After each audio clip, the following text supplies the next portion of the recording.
మీ పిల్లలకి అన్నం తినిపిస్తున్నారా లేక డిజిటల్ మత్తుమందు ఇస్తున్నారా?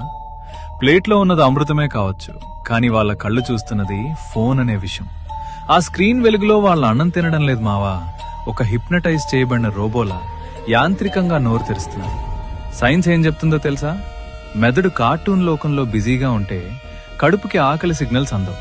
దీన్నే మైండ్లెస్ ఈటింగ్ అంటారు. వాళ్ళు ఏం తింటున్నారో వాళ్లకే తెలీదు. దీనివల్ల భవిష్యత్తులో ఒబేసిటీ, డయాబెటిస్ మరియు జీర్ణ సమస్యలు వాళ్ల శరీరాన్ని తినేస్తాయి.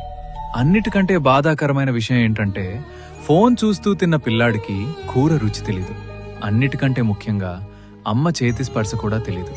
మీరు వాళ్ళను మనుషులుగా పెంచట్లేదు, భావోద్వేగాలు లేని జోంబీలుగా మారుస్తున్నారు. ఆ స్క్రీన్ మీ బిడ్డను మీ నుంచి దూరం చేస్తోంది. 2 రోజులు ఏడ్చినా పర్లేదు, కానీ వాళ్ల భవిష్యత్తుని నాశనం చేయకండి.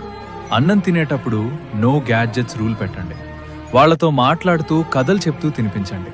ఆ బంధాన్ని కాపాడుకోండి. తల్లిదండ్రులందరికీ ఈ వీడియోని ఇప్పుడే షేర్ చేయండి.